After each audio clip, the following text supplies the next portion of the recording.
Բարև ձեզ։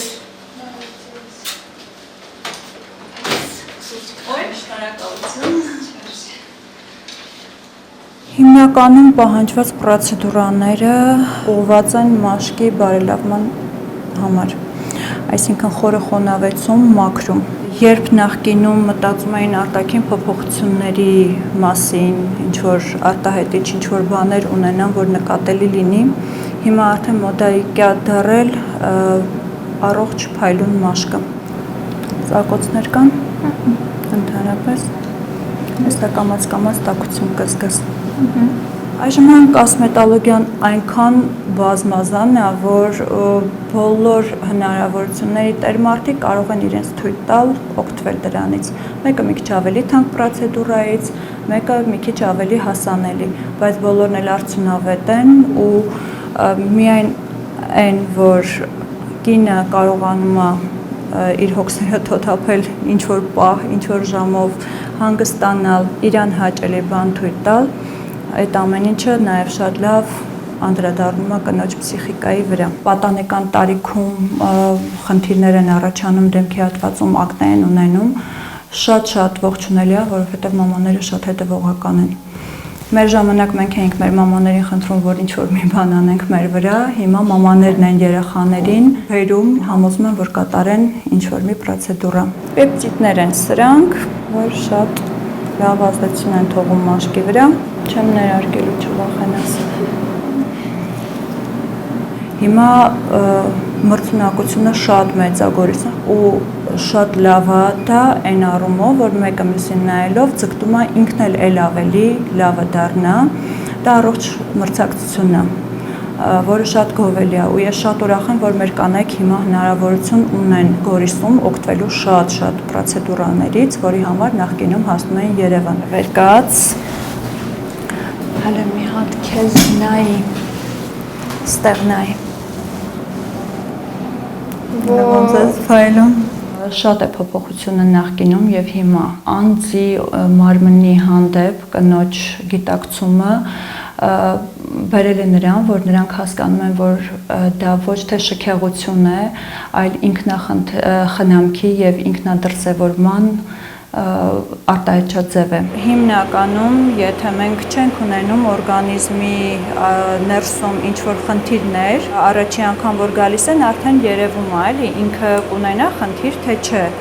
Ըստ դրա մենք կոնսուլտացիա ենք անում, հասկանում ենք ինչա պետք,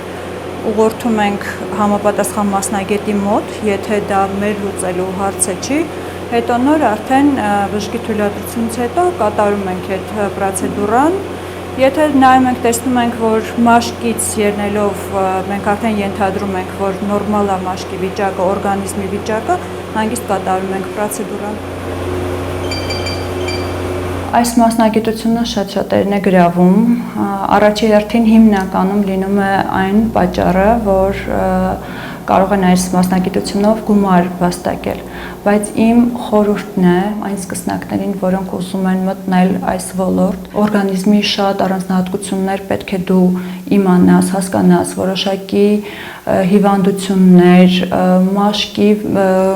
տեսակներ եւ այլն շատ է։ Քանի որ դու արդեն երրորդ անգամ ես գալի, մենք կամաց բարձրացնում ենք աստիճանը, որպեսզի արդյունավետություն ունենանք։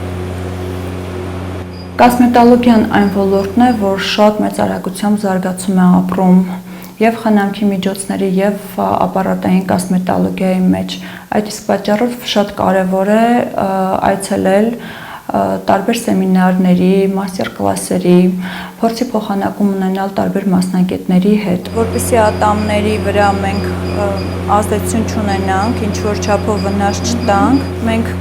դիսկ կդնենք ատամների վրա, հետո նոր կաշխատենք շուրթերի հատվածում։ Երբ բյուջեն ավելի սահմանափակ է, կոսմետոլոգիան առաջարկում է տարբեր